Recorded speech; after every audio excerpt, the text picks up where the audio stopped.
Hello छात्रों, comfy learning YouTube channel में आप सभी का स्वागत। हर कलाकार के पास बहुत बड़ी कारीगरी होती है। हर कलाकार अपने कला का सम्मान करना चाहता है। उनके पास बहुत बड़ा स्वाभिमान भी होता है अपने कला के बारे में। ऐसा स्वाभिमान का जतन वही हमेशा करना चाहता है। अगर वही स्वाभिमान कोई उसे चोट पहुंचाने की कोशिश करता है तो सचमुच ही उस कलाकार को बहुत बड़ा दुख होता है और जैसे उनके दिल को चोट लगती है। ऐसे ही इस पाठ में भी एक कलाकार है, ग्रामीण कलाकार। उस ग्रामीण कलाकार के दिल को किस तरह चोट पहुंचती है और चोट पहुंचने पर अपने स्वाभिमान के कारण जैसे वही अपनी कलाकारी ही छोड़ देता है, कलाकारी छोड़ देने की सौगंध लेता है। यही इस पाठ में हम देखेंगे। ये कलाकार जो है वह है सिरचन, ग्रामीण कलाकार। वह अपनी कला का आदर करना चाहता है, सम्मान करना चाहता है, लेकिन एक दिन ऐसे ही बातों बातों में किसी से उनके स्वाभिमान को चोट पहुंचती है और चोट पहुंचने पर उनके दिल को जो ठेस लगती है, यह ठेस हम देखेंगे इस पाठ में किस तरह उनके दिल को ये चोट पहुंचाई जाती है। अब इस पाठ का नाम है ठेस। पाठ है 10वां। लेखक है फणीश्वरनाथ रेणु। देखिए उनका परिचय, लेखक का परिचय हम देखेंगे। जन्म 1921, पूर्णिया बिहार। मृत्यु 1977। परिचय है उनका। हिंदी कथाधारा का रुख बदलने वाले फणीश्वरनाथ रेणु जी को आज़ादी के बाद के प्रेमचंद की संज्ञा दी जाती थी। आपकी कहानियों और उपन्यासों में आंचलिक जीवन की धुन, गंध, लय, ताल, सुर, सुंदरता, कुरूपता स्पष्ट रूप से दिखाई पड़ती है। आपकी भाषा शैली में एक जादुई असर मिलता है। उनकी प्रमुख कृतियां हैं मैला आंचल, परती परिकथा, जुलूस उपन्यास, एक आदिम रात्रि की महक, ठुमरी, अच्छे आदमी कथा संग्रह, ऋण जल धन जल, नेपाली क्रांति कथा, रिपोर्ताज आदि जैसा उनका साहित्य बहुत मशहूर है। इस गद्य संबंधी हम देखेंगे। प्रस्तुत आंचलिक कहानी बिहार के ग्रामीण जीवन पर आधारित है। इस कहानी के माध्यम से कथाकार ने ग्रामीण जीवन, सामाजिक संबंध, कारीगरों के स्वाभिमान आदि को बड़े ही सुंदर ढंग से चित्रित किया है। अब देखो फणीश्वरनाथ रेणु जी, ये पूरक पठन यानी कि ठेस यही पाठ प्रस्तुत करते हैं। उनमें एक सिरचन नामक का जो ग्रामीण कलाकार है, कलाकार के कलाकारी को, उनके पास जो कारीगरी होती है उस कारीगरी का वही सम्मान चाहता है, लेकिन कभी कभी बातों बातों में उनके कलाकार के दिल को चोट पहुंचती है और चोट पहुंचने पर जैसे वह बहुत दुखी होता है और इस दुख के कारण वही अपने कलाकारी को ही छोड़ देने की कोशिश करता है। यही सिरचन नामक का एक ग्रामीण कलाकार है। इस पाठ के बारे में, इस सिरचन के बारे में हम इस पाठ से देखेंगे। ये ठेस पाठ। खेतीबाड़ी के समय गांव के किसान सिरचन की गिनती नहीं करते। लोग उसको बेकार ही नहीं बेगार समझते हैं। इसलिए खेत खलिहान की मजदूरी के लिए कोई नहीं बुलाने जाता है सिरचन को। देखो ये सिरचन नामक का जो ग्रामीण कलाकार है, इसमें जो पात्र है, पहला पात्र यानी कि मुख्य पात्र है सिरचन का।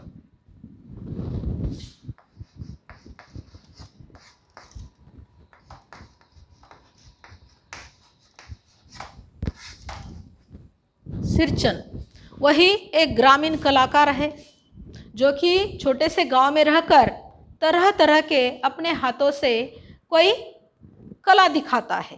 तरह तरह के कोई घास से अलग अलग ऐसे साधन बनाता है जिससे अपना अपनी आजीविका चलाता है। ऐसा ये कलाकार है। लेकिन खेती बाड़ी का जब समय होता है, खेती बाड़ी में कोई काम होता है, तो ऐसे काम के समय पर गांव के किसान लोग सिरचन की गिनती कामों के लिए नहीं करते। उसका कारण क्या है? तो लोग उन्हें बेकार समझते हैं। गांव खेती के कामों के लिए वही बेकार समझते हैं उसे। बेकार बोले तो व्यर्थ का, जो कि काम नहीं कर सकता, ऐसा बेकार का, व्यर्थ का समझते हैं। और बेकार ही नहीं बल्कि बेगार भी समझते हैं। बेगार का मतलब क्या होता है? बिना मजदूरी से काम जो लिया जाता है वही बेगार होता है। ऐसा बेगार भी समझते हैं। इसका मतलब उसे मजदूरी देने की आवश्यकता भी नहीं है। ऐसा वही बेकार भी है और बेगार भी है। इसलिए खेत खलिहान की मजदूरी के लिए कोई उसे बुलाने नहीं जाता है। इसलिए अगर किसी किसानों के खेती में कोई काम हो, खेती बाड़ी का काम होता है ना, उसके लिए मजदूर चाहिए, और उस मजदूर के लिए इस सिरचन की गिनती उसमें बिल्कुल नहीं की जाती है। उसे बुलाने के लिए कोई किसान नहीं जाता है। क्या होगा उसको बुलाकर? दूसरे मजदूर खेत पहुंचकर 1/3 काम कर चुकेंगे, तब कहीं सिरचन राय हाथ में खुरपी डुलाता हुआ दिखाई पड़ेगा। पगडंडी पर तौल तौल कर पांव रखता हुआ धीरे धीरे। मुफ्त में मजदूरी देनी हो तो और बात है। देखो, ये गांव के किसान इस सिरचन को काम के लिए क्यों नहीं बुलाते? उसका कारण एक है। अगर सिरचन को कोई किसान अपने खेती के काम के लिए बुलाएगा तो कब आता है? ये बहुत देर से आता है, जबकि उस खेत में सभी मजदूर आकर अपना काम लगभग 1/3 यानी कि 1/3 कर चुके होंगे। तभी ये सिरचन खुरपी हाथ में लेकर, खुरपी बोले तो जो घास निकालने का जो एक साधन होता है, छात्रों आप तो जानते ही है, क्योंकि आप सभी किसानों के बेटे और बेटियां हैं। आप सभी को मालूम है कि ये खुरपी का काम क्या होता है। ऐसी खुरपी हाथ में लेकर वही पगडंडी पर, पगडंडी का मतलब क्या होता है? जो पैरों के लिए चलने की जो राह होती है ना, पैरों से चलने के लिए जो राह होती है, छोटी सी जो मेड़ होती है ना, खेत में मेड़ होती है। मेड़ बोले तो खेती बाड़ी जो फसल लगाई जाती है, फसल लगाने के बाद जो खेती के बाद उसे मराठी में बांध कहते हैं, जो कि मेड़ उसे हिंदी में कहा जाता है। उसी मेड़ पर से एक छोटी सी राह होती है, उसे पगडंडी कहते हैं। ऐसी ही पगडंडी पर चलने वाला ये सिरचन बहुत धीरे धीरे डुलाता डुलाता ऐसे आता हुआ पाँव को तौल तौल कर डालने वाला। एक पैर उठाने के बाद दूसरा उठाना, दूसरा फिर नीचे रखने के बाद तीसरा पैर उठाना, ऐसे धीरे धीरे तौल तौल कर चलने वाला ये सिरचन आता हुआ दिखाई देता है। जैसे अगर इसे मुफ्त में कोई मजदूरी देनी हो तो लोगों को बुरा लगता है, क्योंकि इससे काम तो ज़्यादा नहीं होता, फिर मजदूरी क्यों देना, ऐसा लगता है। इसलिए किसान उसे काम के लिए, कोई खेती बाड़ी के लिए उसे बुलाने की कोशिश नहीं करते हैं। आज सिरचन को मुफ्तखोर, कामचोर या चटोर कह ले कोई। एक समय था जब उसकी मड़ैया के पास बाबू लोगों की समारियां बंधी रहती थी। देखो, आज सिरचन को कोई भी मुफ्तखोर, मुफ्त में कुछ करने वाला, खाने वाला, या कामचोर, काम से जी चुराने वाला, या कोई चटोर, चटोर का मतलब क्या होता है? खाने का लालची, जो स्वाद लोलुप जिसे कहते हैं।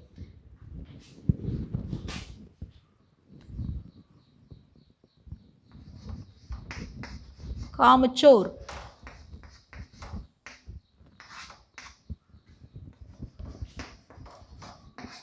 काम से जी चुराने वाला,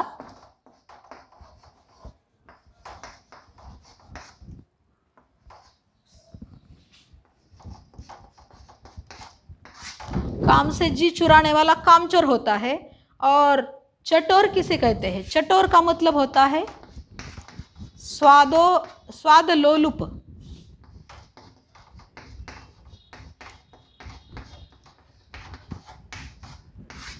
स्वाद लोलुप बोले तो खाने से जी चाहने वाला, यानी कि खाने का लालची। उसे कहते हैं। ऐसा ये चटोर अगर कोई कह ले तो भी चलता है, लेकिन एक ज़माना था, एक समय था।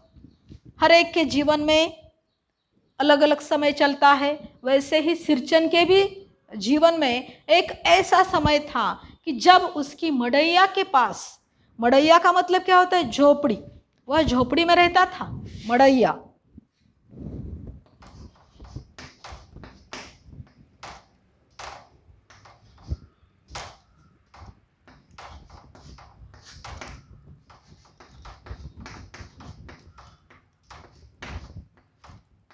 मड़ैया का मतलब होता है झोपड़ी। जब उसकी मड़ैया के पास बाबू की सवारियां बंधी रहती थी। एक समय भी ऐसा था कि जिस समय इस सिरचन की मड़ैया के पास, बोले तो झोपड़ी के पास, बाबू लोग, बड़े बड़े लोग जो कि आते थे, अपनी सवारियों को छोड़ते थे। सवारियां किस तरह?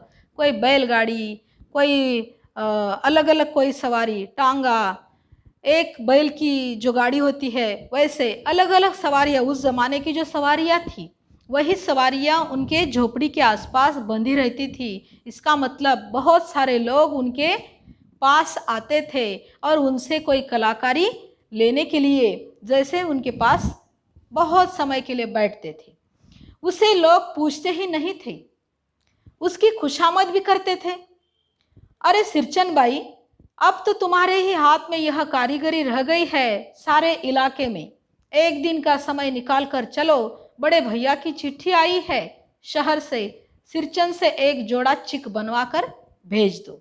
देखो, लोग उन्हें बहुत पूछते थे, अपनी सवारियां लेकर उनके झोपड़ी के पास आकर बैठा करते थे और उन्हें पूछते थे, उन्हें काम के लिए उनके पीछे लगते थे, उनकी खुशामद करते थे। खुशामद करना, जो कि उन्हें खुश करने के लिए जो भी कोई कुछ कहने की आवश्यकता हो, वही खुशामद करने की वे तैयारी रखते थे, खुशामद करते थे। बहुत मीठी मीठी बातों से उनका दिल जीतना चाहते थे और कहते थे कि अरे सिरचन भाई, अब तो तुम्हारे हाथ में ही, सिर्फ अकेले अकेले के हाथ में ही कारीगरी है। यह इस इलाके में, इलाका बोले तो ये जो गांव है, अपना जो प्रदेश है, इस गांव में, अपने छोटे से शहर, नगर में नहीं, छोटे से गांव में, जैसे कोई तुम अकेले ही रह गए हो, जो कारीगरी दिखाने वाले, कारीगरी करने वाले, कला कोई तुम्हारे पास ही अकेले के पास है, और इसलिए तुम अपना समय निकाल कर मेरे साथ चलो। जो कि हमारे यहाँ बड़े भैया की चिट्ठी आई है, जिसमें उन्होंने बताया है कि शहर से चिट्ठी आई है और शहर से तुम्हारे इस कलाकारी की मांग की हुई है, जो सिरचन से एक चिक का जोड़ा। चिक का मतलब क्या होता है? चिक जानते हैं आप? बांस के तीलियों से बना हुआ पर्दा, चिक।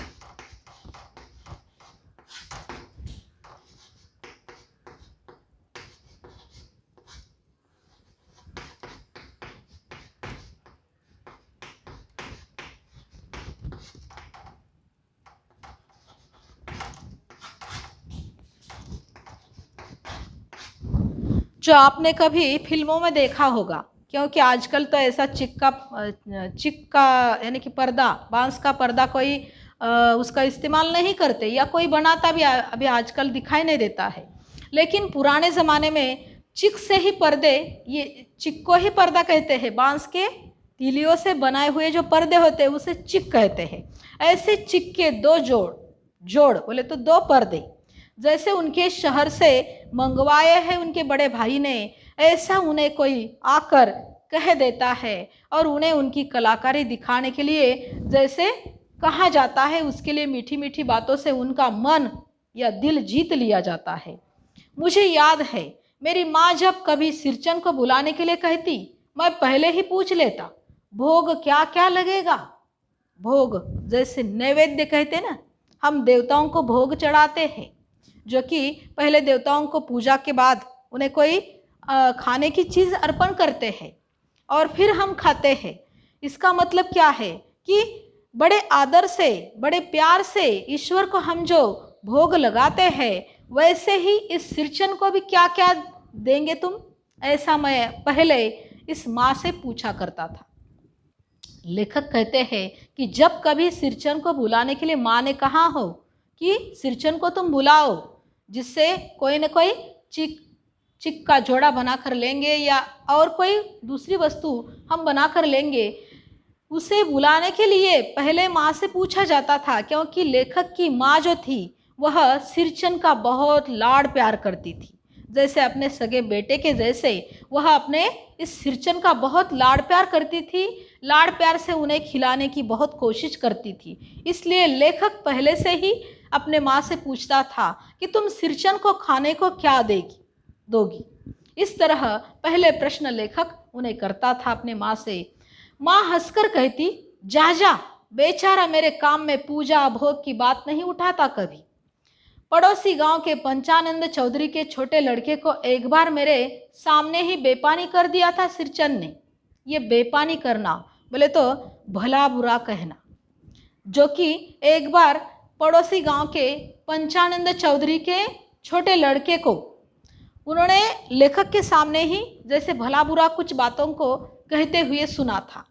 इसलिए लेखक पहले ही अपने माँ से पूछता है कि अगर सिरचन को अपने घर बुलाना है तो फिर तुम क्या क्या खिलाओगी उसे। यह पहले ही प्रश्न मैं अपने माँ से पूछता था, क्योंकि पंचानंद चौधरी का जो छोटा लड़का था, उस लड़के को सिरचन ने खाने के लिए ही ऐसा कुछ भला बुरा कुछ कहा था। इसलिए तो लेखक सावधान रहता है और उसे बुलाने के पहले ही वही अपने माँ से पूछता है कि तुम उसे क्या क्या खिलाओगी।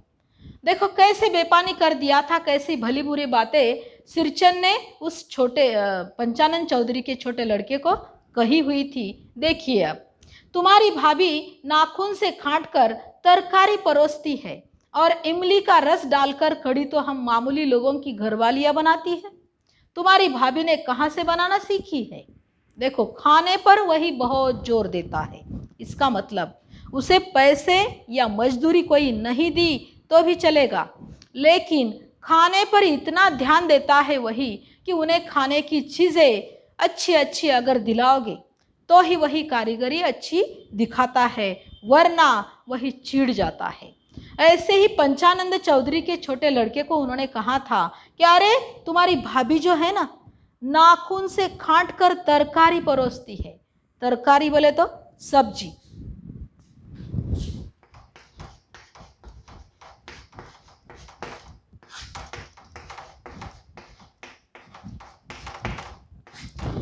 तरकारी बोले तो सब्जी। ये सब्जी कैसे परोसती है? परोसना बोले तो दे देना, थाली में परोसना। ऐसे ही तरकारी कैसे परोसती है? तो नाखून से काट कर। इसका मतलब क्या होता है? नाखून से कोई काटता नहीं है, लेकिन उसका शब्दशः अर्थ नहीं लेना है। नाखून से काट कर बोले तो बहुत कम, इतनी कम वही तरकारी परोसती है। और उसके साथ साथ वह क्या देती है? इमली का रस बनाकर उससे कढ़ी बनाई जाती है और वही कढ़ी मुझे दे देती है। ऐसी कढ़ी तो हमारी मामूली लोगों के घर में बनती है। फिर इन्हें कौन सी कढ़ी चाहिए? जो कि दही से बनी हुई कढ़ी उन्हें बहुत अच्छी लगती है। इसलिए वही कहता है कि ऐसी कढ़ी तो हमारे मामूली लोगों के पास भी बनती है, लेकिन तुम्हारे ऐसी घरवाली ये जो बनाती है चीज़ें, ये तो मुझे बिल्कुल पसंद नहीं आती है। इसलिए सिरचन को बुलाने के पहले मैं माँ से पूछ लेता। सिरचन को देखते ही माँ हुलस कर कहती, आओ सिरचन, आज नैनू मत रही थी तो तुम्हारी याद आ गई। घी की खकोरन के साथ चूड़ा तुमको बहुत पसंद है ना? और बड़ी बेटी ने ससुराल से संवाद भेजा है, उसकी ननंद रूठी हुई है मोती की शीतल पार्टी के लिए। देखो, आज सिरचन से बुलाने के लिए लेखक को उनकी माँ कहती है, तो माँ से ये लेखक पूछते हैं कि तुम क्या बनाओगी उसके लिए खाने के लिए। तब ये सिरचन को जब देखती है माँ, तो बहुत ही उन्हें हुलस आता है। हुलस ना बोले तो प्रसन्न होना, खुश होना, जैसे सिरचन को अपना बेटा ही समझते हैं माँ भी। इसलिए बड़ी प्रसन्न होती है सिरचन का नाम निकालते ही या सिरचन को बुलाते ही। इसलिए वही सिरचन को देखकर ही कहती है कि अरे आओ आओ सिरचन, आज मैंने नेनू मथा है। नेनू मथना बोले तो दही को मथा जाता है ना, जो साधन से यानी कि रवि उसका नाम होता है, उससे मथा जाता है। मथने के बाद ऊपर माखन आता है और माखन को उबालने के बाद उससे घी बनता है। और ऐसा जो घी होता है, स्वादिष्ट घी, ऐसा सात्विक घी, उस घी को निकालने के बाद दूसरे दूसरे बर्तन में निकाला जाता है। लेकिन नीचे जो कोई खकोरन रहती है, खकोरन बोले तो जो उनका नीचे बर्तन में जो कई भाग रहता है, उसमें से पूरा का पूरा घी नहीं निकल सकता। इसलिए उसमें कोई चपाती रोटी डालकर, उसमें शक्कर डालकर कोई चूड़ा बनाया जाता है। चूड़ा बोले तो लड्डू के जैसा। ऐसा उसी घी को पोंछकर वही जो लड्डू बनाया जाता है, बड़ा मीठा सा लगता है। ऐसा घी का खकोरन से निकालकर मैंने चूड़ा बनाया है तुम्हारे लिए, और ऐसा चूड़ा तुम्हारे लिए मैंने बनाकर रखा है, क्योंकि ये चूड़ा तुम्हें बहुत पसंद है ना। ऐसा कहकर माँ उसका स्वागत करती है जैसे। और वही अपने बड़े बेटी के ससुराल से जो कोई संवाद भेजा है, संवाद भेजना, कोई चिट्ठी भेजी जाती थी उस समय, ऐसी चिट्ठी के द्वारा उन्होंने बताया है कि जो मानू नामक की उनकी जो बेटी है, उस बेटी के ननंद से यानी कि बेटी के ससुराल से जो कोई संदेश आया है, वही संदेश में ये लिखा है कि उसकी ननंद, जो मानू नामक की लेखक की जो बहन है, दूसरा पात्र है माँ और लेखक की माँ,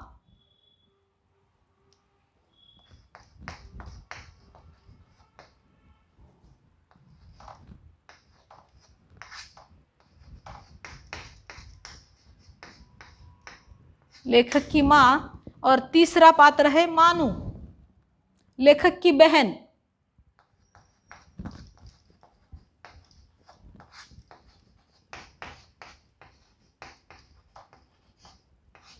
बहन मानू। जो तीसरा पात्र है मानू, उसके ससुराल से यही संदेश आया है कि मानू की जो ननंद है, वही ननंद रूठ गई है। किस लिए? तो ऐसे चिक के लिए। और ये चिक कौन बनाता है? शीतल पाटी, मोती की शीतल पाटी के लिए रूठी है। मोती क्या होता है? एक प्रकार की घास होती है। ऐसे अनेक घास के प्रकार होते हैं, उसमें से एक मोती नामक की घास होती है, जिसका नागर मोथा यही भी नाम होता है, जो आयुर्वेद में औषधि के लिए उस घास का उपयोग किया जाता है। ऐसे ही उसकी शीतल पाटी बनाने के लिए भी उस घास का उपयोग किया जाता था। ऐसी शीतल पाटी का मतलब क्या होता है? चटाई। शीतल पाटी,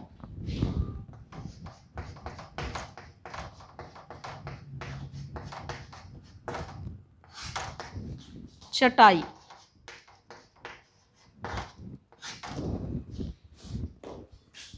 आजकल जो चटाइयाँ बनती है वही चटाइयाँ अलग होती है, लेकिन उस ज़माने में बनाने वाली जो चटाइयाँ थी वही घास से बनी हुई चटाइयाँ रहती थी। ऐसी ही मोती नाम के घास से बनाई हुई शीतल पाटी के लिए इस लेखक के बहन की ननंद रूठ गई है, और यही बुलावा या यही संदेशा उन्होंने भेज दिया है। ऐसे ही माँ हुलस कर यानी कि खुश होकर, लेखक की माँ खुश होकर सिरचन से कहती है कि तुम उस सिरचन का स्वागत करते हुए कहती है कि तुम्हारे लिए तो मैंने ये घी के खकोरन का चूड़ा बनाया है, इसलिए, और यही उन्हें खाने के लिए देना चाहती है। सिरचन अपनी पनियाई जीभ को संभालकर हंसता, घी की सौंधी सुगंध सुनकर ही आ रहा हूँ काकी, नहीं तो इस शादी ब्याह के मौसम में दम मारने की भी छुट्टी कहाँ मिलती है। देखो, ये सिरचन जब चूड़े का नाम निकाला जाता है तो ही उनकी जीभ पनियाती है। पनियाना बोले तो पानी भराना, जैसे उनके मुंह में पानी भराता है, इतना खाने का लालच है उसे। ऐसी अच्छी अच्छी चीज़ों को, ऐसे अच्छी अच्छी मिठाइयों को खाने का बहुत मन करता है उसका, इसलिए वह बड़ा खुश होकर कहता है, अपनी पनियाई जीभ को संभाल कर कहता है हंसते हुए, अरे घी की सौंधी सुगंध सूंघकर ही तो आ रहा हूँ। घी की सौंधी सुगंध क्या होती है? आपने घी जब कड़ता है ना, तो उस समय जो इतनी सुगंध आती है ये तो आप जानते ही होंगे, क्योंकि घर में, हर घर में घी को बनाया जाता है और ऐसे घी की सुगंध सभी को मालूम है। तो ऐसी सुगंध सुनकर सूंघ कर लेकर तो मैं आ रहा हूँ। नहीं तो काकी, ऐसा जो मौसम है ना, ये शादी ब्याह का मौसम, इस शादी ब्याह के मौसम में मुझे बहुत बड़े काम होते हैं और उससे मुझे कोई फुर्सत भी नहीं मिलती है। और ऐसी फुर्सत न मिलकर मुझे दम मारने को नहीं, कि दम लेने के लिए भी, जैसे सांस लेने के लिए भी मुझे फुर्सत नहीं होती है, और फिर मुझे छुट्टी कहाँ से मिलती। इस तरह कहते हुए काकी को भी वही बड़ा खुश कर देता है और फिर लेखक के घर में आकर कारीगरी के लिए वही तैयार हो जाता है। सिरचन जाति का कारीगर है। मैंने घंटों बैठकर उसके काम करने के ढंग को देखा है। एक एक मोती और पटेर को हाथ में लेकर बड़े जतन से उसकी कुच्ची बनाता है। देखो, सिरचन जाति का कारीगर है। कारीगर बोले तो कलाकार। ऐसा कलाकार है कि वह जैसे अपने मन लगाकर, मन से, दिल से वही अपना काम करता है और काम में बहुत कुशलता दिखाता है। ऐसी कारीगरी करता है, ऐसी कलाकारी करता है। जब लेखक उनकी कारीगरी को देखता है घंटों बैठकर, जो कि वह अपने काम में, सिरचन घंटों एक जगह पर बैठता है और बैठकर अपना काम करता है। ये अलग ही करने का जो काम करने का जो तरीका है वही बहुत ही अलग है, बड़ा अच्छे ढंग का है और ऐसा काम ये करता है। देखो, एक एक मोती, मोती बोले तो घास होती है ना, उस घास के पन्नों को अलग अलग करना पड़ता है, एक एक मोती को। और पटेर को, पटेर क्या होती है? पटेर क्या होता है?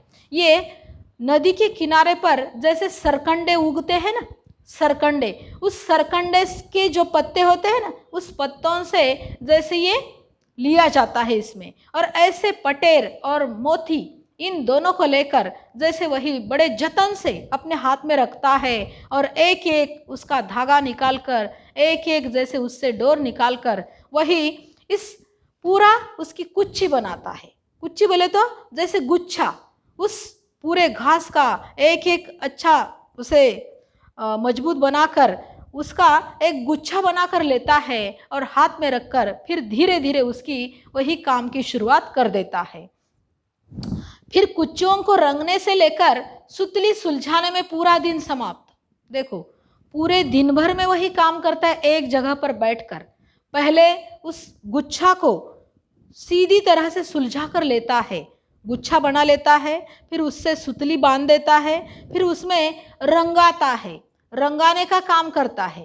पहले सुतली से उस पर जैसे रंग दे देता है और रंग देकर फिर वही अपना काम तन्मयता से इतना मन लगाकर वही काम शुरू करता है कि पूरा दिन भी उसमें चला जाए तो भी वह बिल्कुल आगे पीछे देखता नहीं है या कोई काम के लिए जी चुराने की कोशिश नहीं करता है। काम करते समय उसकी तन्मयता में जरा भी बाधा पड़ी कि गेहूं सांप की तरह फुफकार उठता। फिर किसी दूसरे दिन से करवा लीजिए काम, फिर किसी दूसरे से करवा लीजिए काम। सिरचन मुंहजोर है, कामचोर नहीं। देखो, अगर उनके इस तन्मयता में, तन्मयता बोले तो ध्यान लगाकर, मन लगाकर जो काम करता है, उस काम में अगर कोई बाधा पड़ गई, कोई अड़चन आ गई, तो जैसे सांप के जैसा फुदकारता है, फुस करता है, इतना चिढ़ता है और चिढ़ कर कहता है कि ये काम किसी दूसरे से करवा लीजिए, मुझसे नहीं होगा, क्योंकि मुझे मन लगाकर, दिल लगाकर अगर काम किया तो ही अच्छा लगता है, लेकिन मुझे ऐसी बाधा या कोई किसी ने कुछ कहने की आवश्यकता ही नहीं लगती है, अच्छा ही नहीं लगता है, इसलिए मैं ये काम नहीं करूँगा, दूसरों से करवा लीजिए। क्योंकि ये सिरचन जो है मुँह जोर है, यानी कि मुँह में सिर्फ जोर है बोलने में, लेकिन कामचोर नहीं है, काम के लिए जी चुराने वाला ये सिरचन नहीं है। ऐसे वही कहता था, चिढ़ता था और काम दूसरों से करवाने के लिए कह देता था। ठीक है छात्रों, इस पाठ का शेष भाग हम अगली तासिका में देखेंगे।